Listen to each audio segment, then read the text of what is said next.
The liturgical sense of the readings at Mass.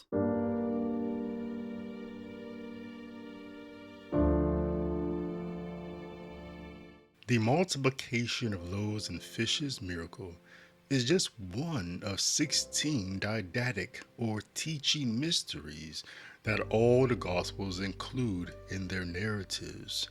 However, the multiplication of loaves and fishes is the most unique of the 16, and that an earlier version of the narrative is also found in 2 Kings chapter 4 verses 42 through 44, which is today's first reading for the Catholic Mass for the 17th Sunday in Ordinary Time, Year B.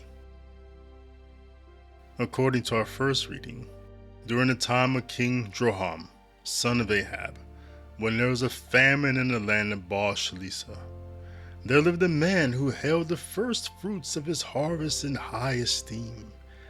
After Elisha fed the people a pot of vegetable stew, the man presented 20 barley loaves and fresh grain to the prophet Elisha as a humble offering. Upon receiving the gifts, Elisha, moved by the generosity of the man, instructed his servant to distribute the food among the people. The servant, bewildered by the sheer number of mouths to feed, questioned how such a small amount could satisfy 100 hungry souls. With unwavering faith, Elisha repeated his command, assuring him that the Lord had promised they would eat and have leftovers. Then the text reads, "And when they had eaten, there was some left over, as the Lord had said." According to today's Gospel reading from John, chapter 6, verses 1 through 15, during a time when Israel did not have a king but was ruled over by Tetrarch Herod Antipas, a servant of Rome, a remarkable event took place near the Sea of Galilee when a large crowd of people gathered to hear Jesus speak. The gathering was so vast that the issue of feeding all the attendees became a concern. Upon seeing the multitude, Jesus inquired of his disciple Philip, where could they buy bread for the people? Philip, unsure of how to feed such a number, expressed that not even a significant amount of money would suffice to give everyone a small piece.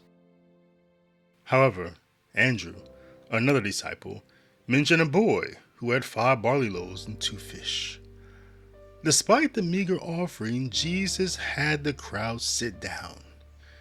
With the loaves and fish, he gave thanks and distributed them among the people, which miraculously fed and satisfied everyone.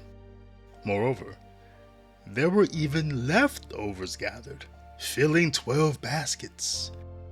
This event left the crowd in awe, recognizing Jesus as a prophet and contemplating crowning him as their king, which led Jesus to retreat to the mountain alone.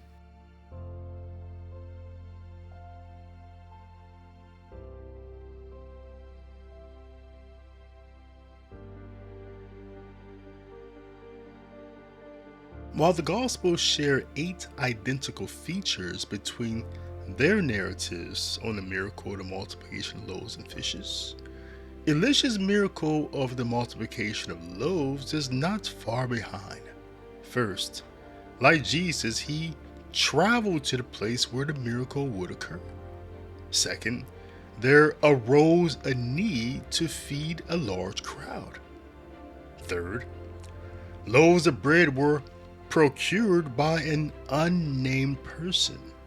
Fourth, the bread was distributed to the crowd. Fifth, all ate and were satisfied. And 6, there were leftovers. Aside from there not being fish, The only two other points that Elisha does not share with the Gospels is that he did not tell the crowd to sit down to eat, although that is typically how their culture would have eaten food. And second, Elisha did not bless the bread, although a Jewish person would have more than likely have said a blessing before eating any meal.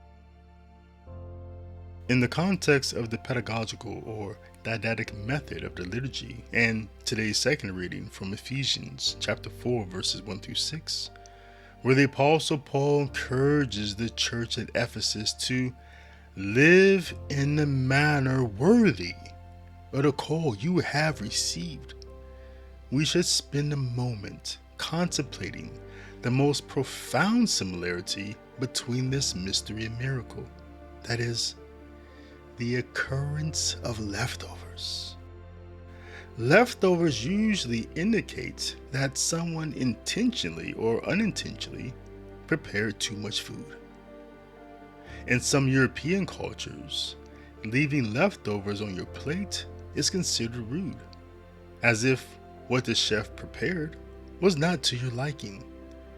In some Asian cultures, leaving food on your plates implies that you are full, and the chef did well by ensuring that you were satisfied and did not leave hungry, which is closer to what is being implied in this mystery of our faith. That is, God has more to give us, even if we believe we are yet satisfied. What we are contemplating here is the nature of love and grace. God has more to give us because He is God, and God desires to give us more because we have the capacity to receive what He has to give. The miracle of the multiplication of food for our body, and the miracle of the Holy Eucharist, food for our soul and body, are divinely beautiful and powerful reminders that with God, we do not have to worry about God running out of what He has to give us. God will also meet us where we are, and He will notice that we need to be fed, and He will provide for us. These things are true. Indeed, we never have to fear or be timid in sharing the fruits of the Holy Spirit, which are love, joy, peace, patience, kindness, goodness, faithfulness, gentleness, and self-control. Because even when we feel we have reached our natural limits of these things, God has more to give us. Because He has more He wants us to give away.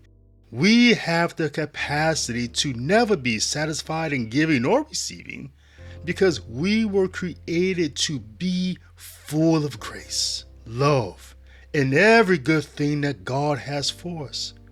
Therefore, do not limit or block your blessings according to the limited understanding of finite beings, but trust with God. There is more where that came from. The leftovers, all your inheritance. God, please, give us more to eat.